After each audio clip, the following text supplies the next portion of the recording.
Given none of the news organisations that should have been telling you the news yesterday brought you any news whatsoever, because all any of them could talk about was the cancer diagnosis of King Charles, and many of us would know that there's suspicions about the timing of this. But I thought I'd talk about 3 stories that weren't talked about that should have been.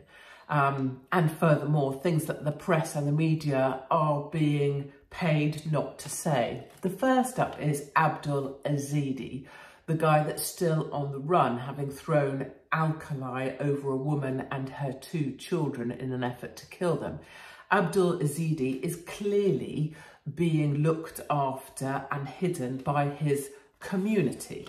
And the media is at pains to avoid making this very obvious point. It's the reason there's a £20,000 reward out. That's the sort of thing that the police start doing when they know someone's being hidden, because they're trying to work out what that amount is that will be worth it to someone to disclose where he is.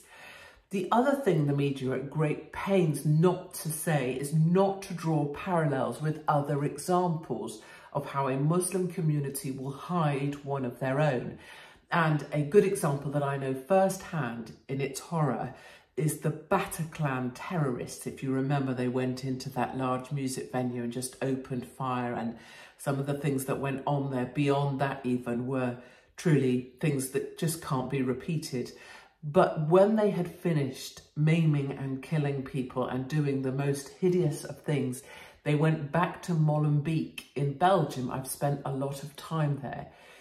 Molenbeek is known as the jihadi capital of Europe, and that community hid those terrorists for well over a week. And this is the more sinister point that no one will say, is that leftist organisations in Molenbeek that I have spoken to personally knew where the Bataclan terrorists were, but did not want to disclose where they were or who they were, because they were worried about their funding, because the leftists were being paid to enhance community integration and to look after the well-being of the citizens of Molenbeek, and they didn't want to risk or sacrifice their funding by betraying the Muslim community by disclosing where the terrorists are.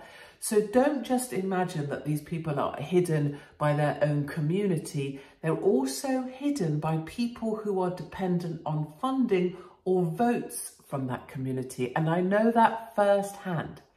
The other story that you weren't appraised of yesterday was the £900 cost of living payment. So the last 300 quid of that payment is being handed out now to people who get that benefit, which of course, if you're a British citizen and you've paid in all your life and now you're suffering sickness or something, or you're an elderly person that should have been on a pension by now, but you're not, that payment is not begrudged. The cost of living is cruel. But 2 important things. That payment is also being handed out to millions of people who shouldn't be here. Millions of people who are not deserving of that payment. Millions of people who just arrived here who are taking that money, when ordinary British people who are grafting like hell, who have families and are suffering the cost of living, cannot get that payment themselves. The other thing is, what it effectively does is subsidises the greed of corporates and supermarkets. So supermarkets keep on charging more. The government takes our taxes and gives it to certain people and gives them more money in their pocket. But what you're effectively doing is subsidising corporate and supermarket greed. So when they pay out more profits to their shareholders, that's actually money that's being taken not only from families who are working hard to try and feed their families, but are paying taxes, which then go to people to subsidise the cost of living so that those bastards can still be greedy.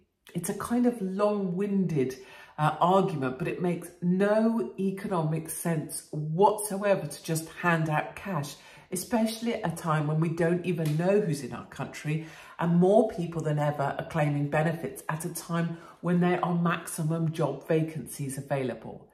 And then finally, to end with something that's a little bit more jolly, in Japan, Miss Japan has just been awarded to a Ukrainian woman who's naturalised as being Japanese. Now, the Japanese people are pissed off because she's not Japanese enough to be Miss Japan.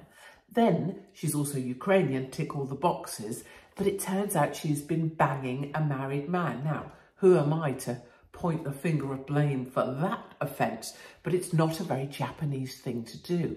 I will say, though, if my neighbour down the road is anything to go by, he is one of those who hoisted the Ukrainian flag, changed his social media handle, and then took in a pet Ukrainian.